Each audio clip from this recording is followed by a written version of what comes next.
आज की ये दास्तां है भारतीय कन्नड़ फिल्मों की एक मशहूर अभिनेत्री, निर्माता और सामाजिक कार्यकर्ता की, जिन्होंने अपनी खूबसूरती और रंग रूप के बदौलत पूरी दुनिया में वो नाम कमाया जिसे आज तक याद किया जाता है।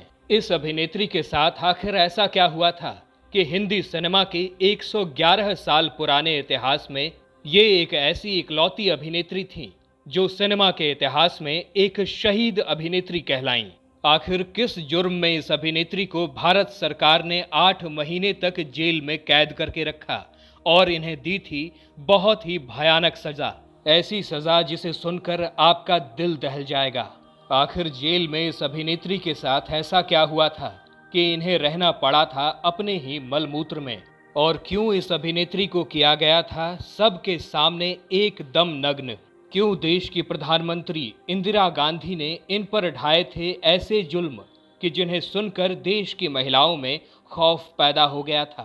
क्यों इस अभिनेत्री की मौत की वजह से देश के इतिहास में काले अक्षरों में लिखा गया इंदिरा गांधी का नाम। बताएंगे आपको और भी बहुत कुछ अपमानजनक और शर्मनाक। आप बस बने रहिए हमारे साथ हमारे वीडियो में। अगर आप हमारे चैनल वारिधि मंथन पर नए हैं तो इसे सब्सक्राइब करके बेल आइकन जरूर दबा दें। साथ ही साथ अगर ये वीडियो आपको पसंद आए तो इसे लाइक जरूर करिएगा। आज हम अपने शो में एक ऐसी अभिनेत्री की बात करने जा रहे हैं जिसे भले ही दुनिया ने आज भुला दिया हो, लेकिन भारतीय राजनीति और भारतीय लोकतंत्र में इस अभिनेत्री के नाम को हमेशा याद किया जाता है। इस अभिनेत्री के नाम से क्यों भारतीय संसद आज भी गूंज उठता है, क्यों इस अभिनेत्री के नाम पर गांधी परिवार को आज भी एक काले धब्बे के रूप में देखा जाता है, क्यों इस अभिनेत्री की जिंदगी से ज्यादा इनकी मौत बन गई पूरी दुनिया में चर्चा का विषय। इतनी महान और शहीद कहलाई वो अभिनेत्री कोई और नहीं थी बल्कि कन्नड़ और हिंदी सिनेमा की अभिनेत्री स्नेहलता रेड्डी थी। स्नेहलता रेड्डी का जन्म आंध्र प्रदेश में 1932 में धर्मांतरित ईसाई परिवार में हुआ था। स्नेहा का जन्म उस वक्त हुआ था जब इनका परिवार काफी दुख और तकलीफ के बीच जी रहा था, लिहाजा स्नेहलता का भी शुरुआती जीवन काफी दुख तकलीफ में ही गुजरा। जब थोड़ी बड़ी हुई तो अपने आसपास अंग्रेजों का जुल्म देखा, जिस वजह से ये काफी क्रांतिकारी और बगावती स्वभाव की महिला बन गई थीं। अंग्रेजों का जुल्म देखकर इनका मन ब्रिटिश हुकूमत के खिलाफ हो गया था और यही कारण था कि इन्होंने अपना ईसाई नाम बदलकर भारतीय नाम स्नेहलता रेड्डी रख लिया था। और इसके बाद इन्होंने हमेशा के लिए भारतीय कपड़े और भारतीय विचारधारा को अपना लिया। ये हमेशा से ब्रिटिश हुकूमत के खिलाफ ही रहीं। अपने कॉलेज के समय से ही स्नेहा आज़ादी से संबंधित नाटकों में बढ़ चढ़कर हिस्सा लिया करती थीं, ताकि लोग उन नाटकों को देखकर देश की आज़ादी के प्रति जागरूक हो सकें। और इसी वजह से स्नेहा का लगाव नाटकों में कुछ ज्यादा ही बढ़ गया और कॉलेज की पढ़ाई पूरी करने के बाद स्नेहा एक theatre group the Madras players से जुड़ गईं। थिएटर के दिनों में अक्सर इनके नाटकों को देखने के लिए तेलुगु और कन्नड़ फिल्मों के निर्देशक पट्टाभी राम रेड्डी भी आया करते थे। वो अक्सर अपनी फिल्मों के लिए इन्हीं नाटकों से अभिनेता अभिनेत्रियों को चुना करते थे।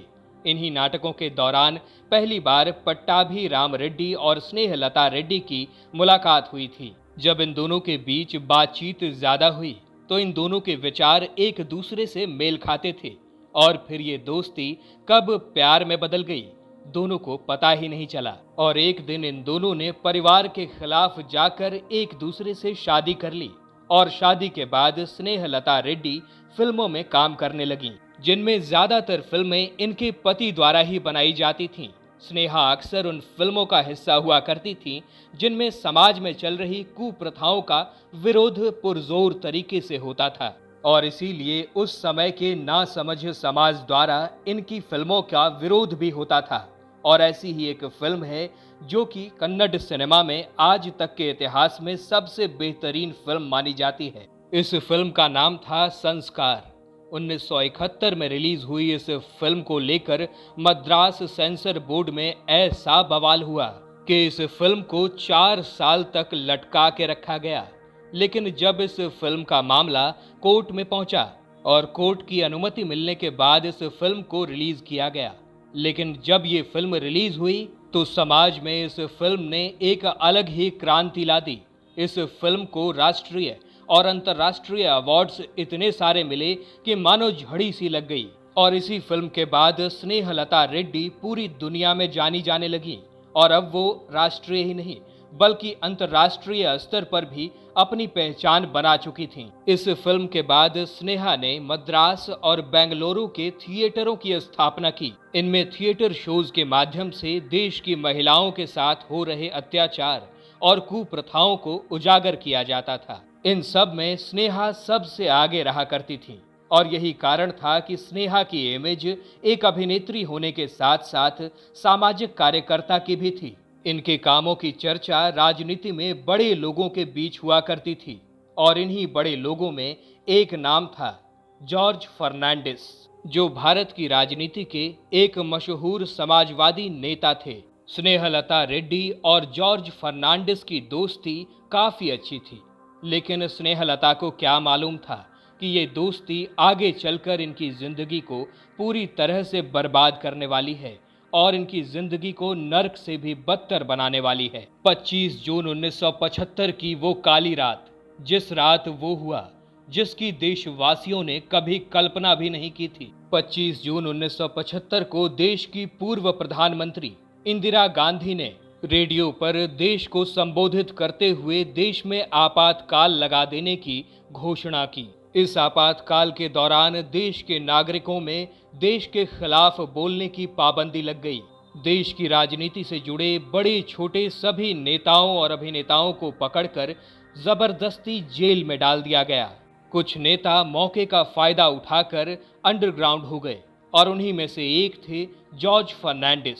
दरअसल जॉर्ज फर्नांडिस का पकड़ा जाना इसलिए भी जरूरी था क्योंकि वो इस आपातकाल से पहले ही रेलवे कर्मचारियों को लेकर बेहतर काम और बेहतर वेतन को लेकर इंदिरा गांधी के खिलाफ पहले ही धरना कर चुके थे और ये हड़ताल दुनिया की सबसे बड़ी हड़ताल थी।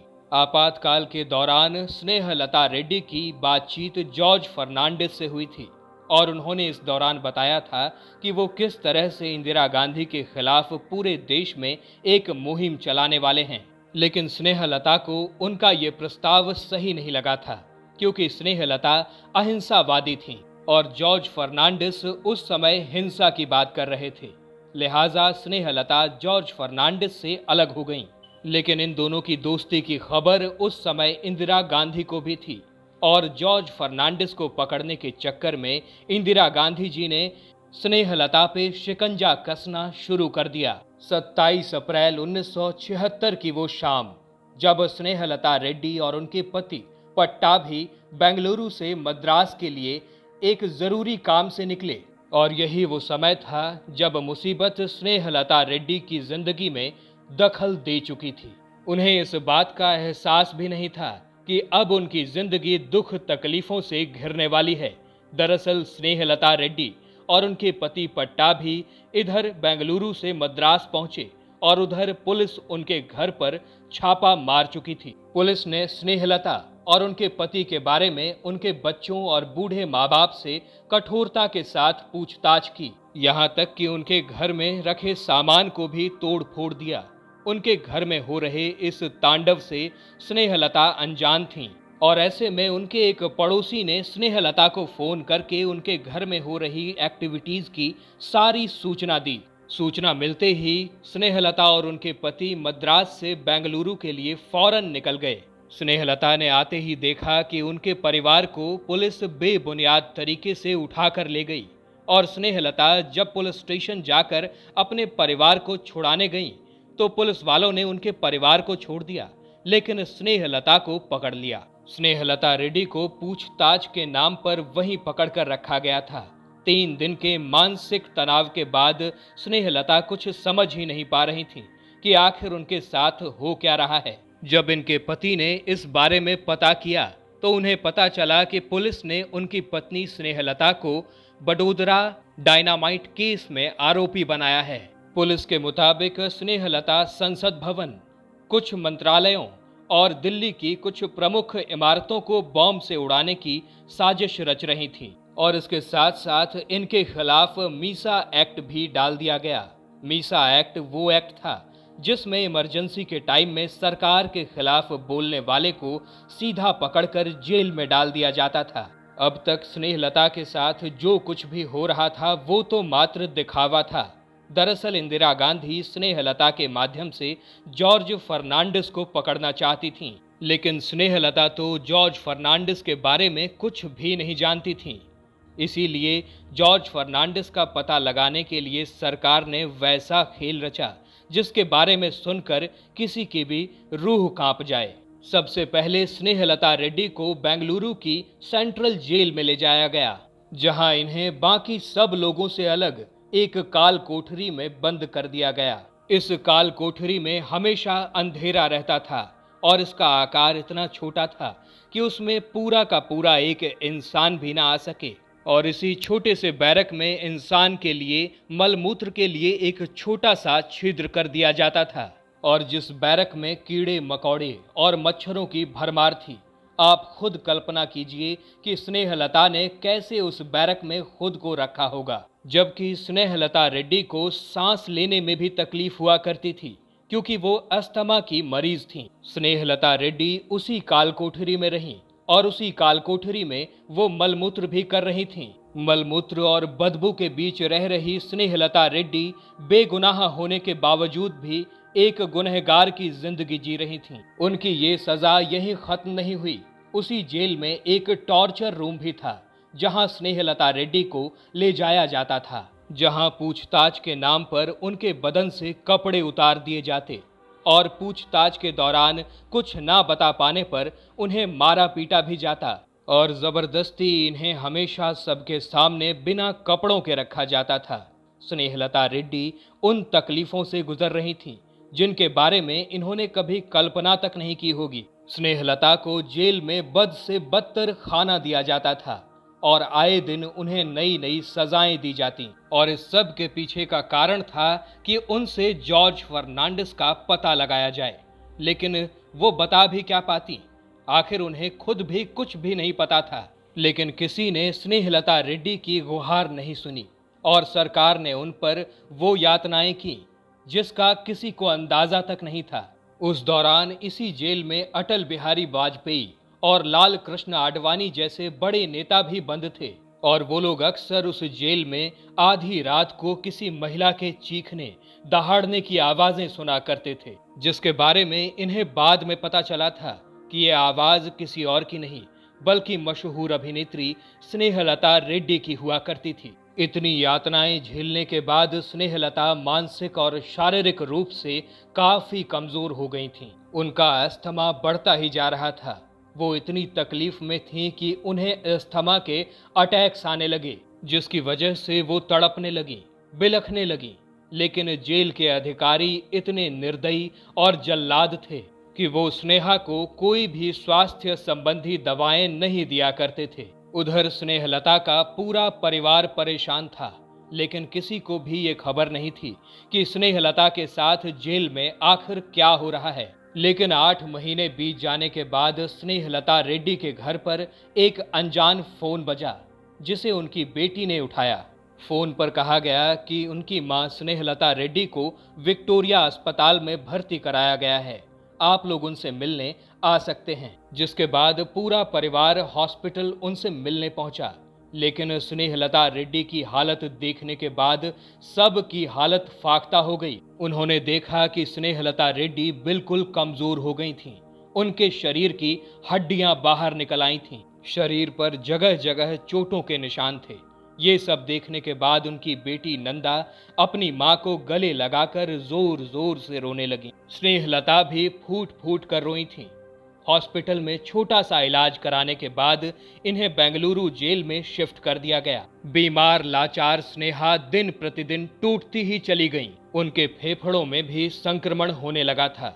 उनकी हालत इतनी खराब हो गई थी कि कभी भी उनकी मौत हो सकती थी। लिहाजा जेल प्रशासन ने डरते हुए स्नेहा को कुछ दिनों के लिए पैरोल पर छोड़ दिया और 15 जनवरी 1977 को स्नेहा जेल से बाहर आ गईं। जेल से बाहर आने के बाद भी स्नेहा जेल में हुए उनके साथ जुल्म के बारे में दिन रात सोचती रहती और दोबारा जेल जाना पड़ेगा ये सोचकर वो कांप उठा करती।